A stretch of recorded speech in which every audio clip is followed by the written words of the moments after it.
Shalom. Vamos a continuar con la Parashá Yitro, que es la que estamos revisando para esta semana. Una Parashá por lo más importante, ya lo sabemos, por lo que va a revelar el momento en el cual el pueblo de Israel está en Har Sinai recibiendo la Torá. Vamos a continuar con la Aliyá número 3, donde nos quedamos, que es en el capítulo 18 del versículo 24, y vamos a terminar en el versículo 27. Son pocos los versículos de esta Aliyá número 3. Leemos: oyó Moshe la voz de su suegro e hizo todo lo que le había dicho. Eligió Moshe hombres virtuosos de entre todo Israel y los puso como jefes sobre el pueblo, jefes de millares, jefes de centenas, jefes de 50 y jefes de decenas. Y juzgaron al pueblo en todo momento. El asunto difícil lo traían a Moshe y todo asunto menor ellos lo juzgaban. Envió Moshe a su suegro y se fue a su tierra. Bueno, aquí vamos a ver cómo Moshe Rabenu hace caso del consejo que su suegro Yitro le había ofrecido, en donde él escogiera varones piadosos, justos, entendidos, que le ayudaran a juzgar a la nación de Israel. Habíamos planteado en la clase anterior que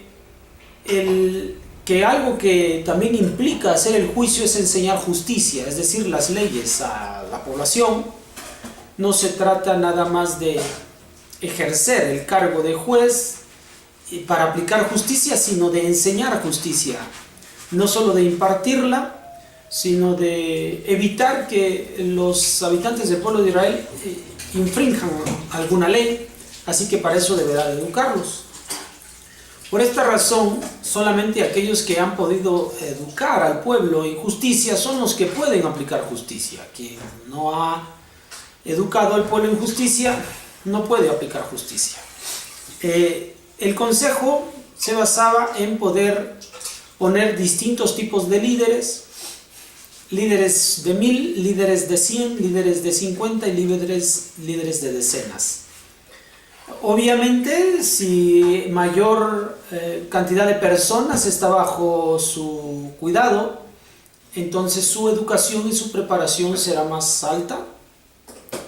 Por lo tanto, los líderes para millares son personas muy cercanas y muy allegadas a la Torá, muy allegadas a Moshe Rabenu. Lo mismo va a pasar, se va yendo hacia abajo, con los de cientos, con los de 50 y finalmente con los de 10, las decenas. Una vez que se lleva a cabo esto, van a juzgar al pueblo de Israel en todo momento. O sea, se van a ocupar de hacer estas cosas constantemente y van a juzgar los casos menores, y el caso mayor lo va a juzgar Moshe Rabenu.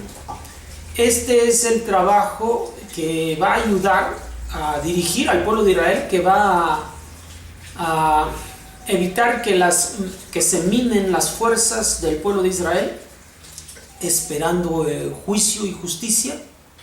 Lo mismo que también tengan la oportunidad de oír de qué se trata la justicia. En cambio, de esta forma, a través de que Moshe Rabenu delega sus autoridades en distintas categorías, va a poder enseñar justicia al pueblo de Israel.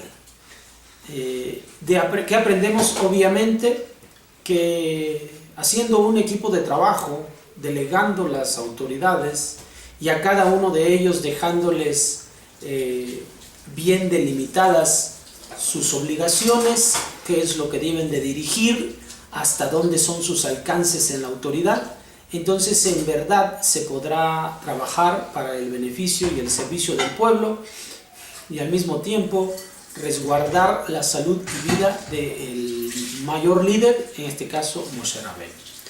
Bueno, esto es lo que nos enseñó la tercera aliyá, y nos vamos a ver en la cuarta aliyá. Shalom.